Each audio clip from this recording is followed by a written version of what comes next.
Assalamualaikum warahmatullahi wabarakatuh. Perkenalkan, nama saya Muhammad Zuhud dengan nomor stambuk F521 20023. Di sini saya akan membahas kembali atau merangkum kembali mata kuliah kewirausahaan dari pertemuan 1 sampai ke pertemuan ke-7. Oke, langsung saja. Menggali ide bisnis dan prinsip dasar bisnis. Ide bisnis adalah gambaran singkat dan tepat mengenai bisnis yang hendak didirikan. Ide bisnis dapat dikatakan sebagai bibit dari sebuah bisnis atau bisa kita sebut pemikiran yang muncul dalam diri pelaku bisnis untuk menciptakan sebuah bisnis. Menurut Brager dan Ireland 2010 dijelaskan bahwa setiap bisnis berasal dari sebuah ide. Ide bisnis biasanya singkat dengan penjelasan secara rinci bagaimana bisnis tersebut dapat berjalan. Bisnis yang sukses dapat memenuhi kebutuhan pelanggan dan sekaligus juga memenuhi harapan Anda. Dengan kata lain, bisnis adalah menjual apa yang dibutuhkan atau diinginkan orang dengan harga yang terjangkau atau dengan harga yang bersedia mereka bayar. Berikut poin penting untuk mengembangkan idenya. Yang pertama, produk atau jasa apa yang akan dijual. Pelaku bisnis harus mengetahui dan paham apa yang akan ia tawarkan. Produk maupun jasa tidak akan menjadi masalah jika pelaku bisnis sudah paham akan jenisnya dan manfaatnya. Proses promosi pun akan berjalan dengan mudah. Yang kedua, kepada siapa produk atau jasa akan dijual. Produk atau jasa yang telah dibuat harus jelas akan ditawarkan kepada siapa. Pihak tersebut harus dianalisis sedemikian rupa secara jangka pendek maupun jangka panjang. Jangan sampai kita sudah mencapai membuat satu produk atau jasa kemudian kita tidak tahu harus dikemanakan produk atau jasa tersebut. Dan yang ketiga, bagaimana produk atau jasa itu dijual. Kita sudah tahu betul akan produk atau jasa yang kita buat dan paham pula akan ditawarkan kepada siapa. Namun kita harus ingat bahwa cara menjual produk atau jasa tersebut juga sesuatu yang sangat penting. Perlu kita ketahui bahwa target bisnis kita bukanlah selalu orang terdekat kita. Terkadang mereka tidak kenal kita dan tantangan inilah yang harus dijawab oleh pelaku bisnis agar produk atau jasa milik orang yang tidak mereka kenal membuat mereka tertarik. Studi kelayakan usaha. Studi kelayakan bisnis adalah proses yang menentukan apakah ide bisnis entrepreneur dapat menjadi bisnis yang sukses. Tujuannya adalah untuk menentukan apakah suatu ide bisnis layak direalisasikan. Studi kelayakan bisnis dapat dikaji dari 4 aspek utama, yaitu produk dan jasa, industri dan pasar, organisasi, dan keuangan. Sementara rencana bisnis merupakan alat perencanaan yang mengubah ide bisnis menjadi kenyataan. Rencana bisnis disusun berdasarkan studi kelayakan, tetapi memberikan gambaran yang lebih komprehensif dan daripada studi kelayakan. Pasar. Pemasaran dapat pula diartikan sebagai upaya untuk menciptakan dan menjual produk kepada berbagai pihak dan dengan maksud tertentu. Pemasaran berusaha menciptakan dan mempertukarkan produk baik barang maupun jasa kepada konsumen di pasar. Nah, mengenali kondisi pasar beserta karakteristiknya. Yang pertama, ada pasar persaingan sempurna. Dalam pasar ini, setiap produsen adalah mengambil harga pre-taker. Promosi tidak begitu diperlukan dan untuk mencari keuntungan perusahaan harus mampu menentukan beberapa tingkat produksi yang akan dihasilkan. Yang kedua, pasar persaingan. Suatu pasar di mana terdapat banyak penjual atau perusahaan dan memiliki ukuran-ukuran yang relatif sama besarnya. Produk yang dihasilkan berbeda, corak perusahaan mempunyai sedikit kekuatan dan menentukan dan mempengaruhi tingkat harga. Sehingga untuk memperoleh penjualan yang tinggi memerlukan promosi yang sangat besar. Dan yang ketiga, ada pasar oligopoli. Sebuah struktur pasar yang hanya terdapat sedikit penjual. Barang yang dihasilkan adalah barang standar dan barang berbeda corak. Hambatan yang memasuki industri ini sangat sulit. Hal ini disebabkan modal yang diperlukan relatif besar. Dan yang terakhir adalah pasar monopoli. Struktur pasar pasar di mana hanya terdapat satu penjual saja. Barang yang dihasilkan tidak mempunyai barang. Dan yang terakhir adalah jangan begitu kalau satu kalau sudah panjang ini nggak mungkin saya ulang lagi. jangan sabar kalau. Dan yang terakhir adalah pasar monopoli. Struktur pasar di mana hanya terdapat satu penjual saja barang yang dihasilkan. Sumpah sudah panjang oke ini. Coba sebelum banyak sakit ini. Dan yang terakhir adalah pasar monopoli. Struktur pasar di mana hanya terdapat satu penjual saja.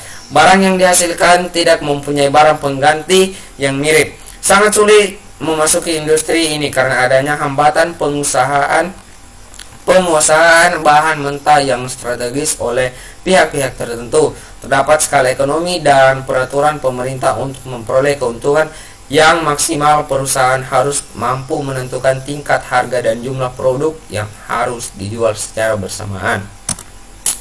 Aspek teknis dan produksi. Usability. Yang pertama, usability testing. Usability testing adalah bentuk dari analisis kelayakan produk untuk mengukur kemudahan penggunaan produk dan persepsi mengenai pengalaman menggunakan produk. Yang kedua, aspek manajemen. Analisis ini dilakukan untuk menentukan apakah bisnis yang akan dijalankan memiliki cukup keahlian, manajemen, kompetensi organisasi, dan sumber daya untuk meluncurkan bisnis secara sukses. Aspek keuangan. Berdasarkan fakta yang ada, keluhan kedua lebih banyak diutarakan kepada pelaku bisnis, terutama mereka yang berskala mikro, kecil, dan menengah. Pada dasarnya, bank tidaklah demikian. Bank senantiasa akan setia menjadi mitra pengusaha atau UMKM. Asalkan 5C atau 5C tersebut adalah karakter, safety to repay, condition, ekonomis, kapital, dan collateral.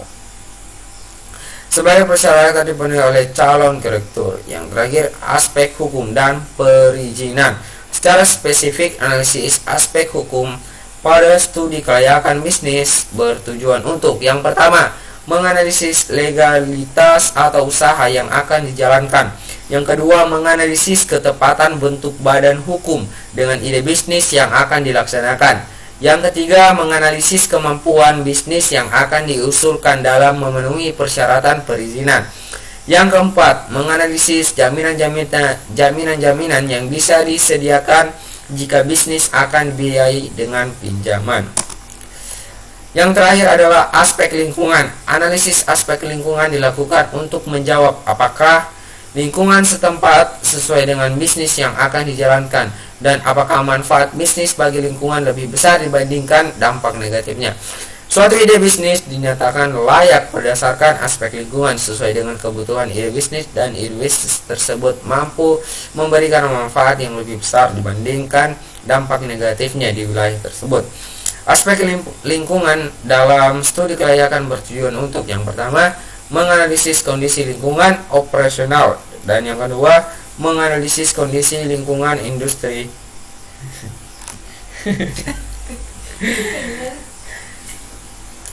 Yang ketiga, menganalisis lingkungan ekonomi. Yang keempat, menganalisis dampak positif maupun negatif bisnis terhadap lingkungan.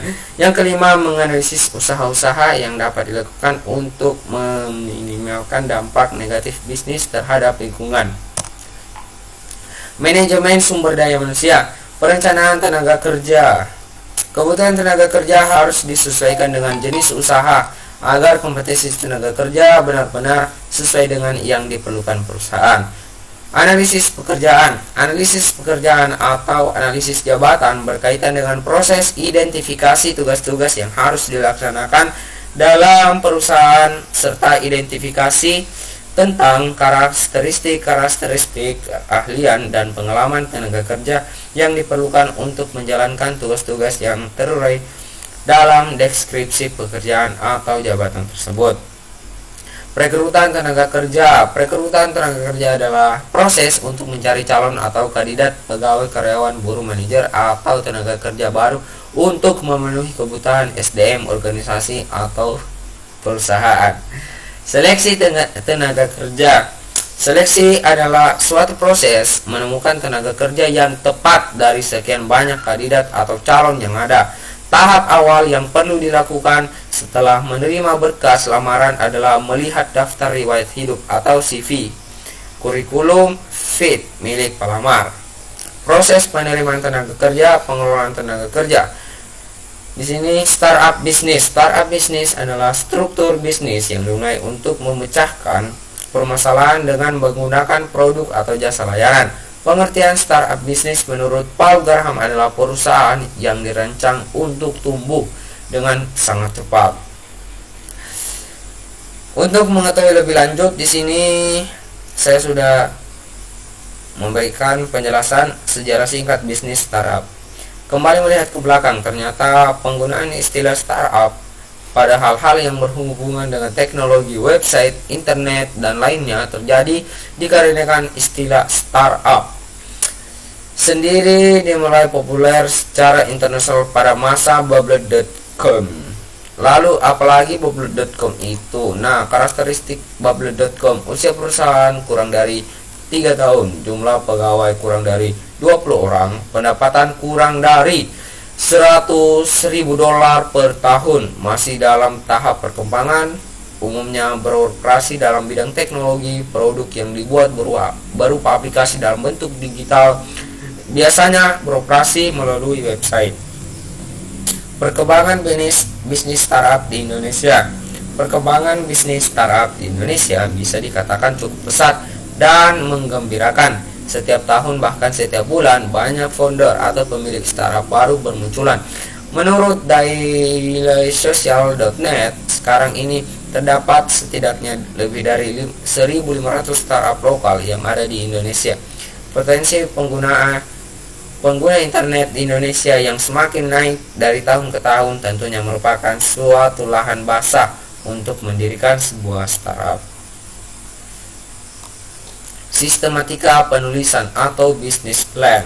Terdapat 3 tipe business plan, yaitu summary business plan. Business plan ini terdiri dari 10-15 halaman yang sangat berguna untuk menuliskan suatu ide atau pengetahuan apakah investor tertarik dengan ide ataukah tidak. Yang kedua, full business plan. Ketiga, operational business plan. Nah, manfaat di luar perusahaan. Investor. Bagi investor, sebuah bisnis plan bermanfaat untuk menentukan apakah suatu usaha layak untuk mendapatkan investasi atau tidak. Stakeholder dari luar adalah individu atau organisasi dari luar yang terkena dampak dari bisnis tersebut, misalnya pemerintah daerah, kepala desa, dan lain-lain. Bagi stakeholder dari luar, sebuah bisnis plan bermanfaat untuk menentukan apakah bisnis layak untuk diizinkan atau tidak. Manfaat dalam perusahaan. Entrepreneur atau pengusaha. Bisnis plan dapat membantu orang entrepreneur untuk yang pertama, memutuskan apakah bisnis yang direncanakan dapat dimulai atau tidak. Dengan adanya bisnis plan, berarti orang-orang entrepreneur sudah memvisualisasikan rancangan bisnisnya. Dengan demikian, akan mudah bagi orang entrepreneur untuk memutuskan apakah rencana bisnisnya layak untuk dimulai ataukah tidak. Yang kedua, mengelola bisnis sehingga dapat mulai menjalankan suatu ide bisnis dengan jalan yang tepat. 3. Menjelaskan ide bisnis kepada lembaga keuangan seperti bank agar mendapatkan pinjaman bagi bisnis yang akan dijalankan. Hal ini sangat diperlukan jika bisnis akan dijalankan membutuhkan modal yang cukup besar. Oke, sekian dari saya.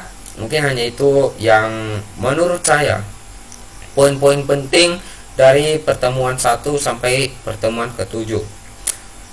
Oke, mohon maaf jika ada salah kata. Saya akhiri, wabillahi taufiq wal hidayah. Wassalamualaikum warahmatullahi wabarakatuh.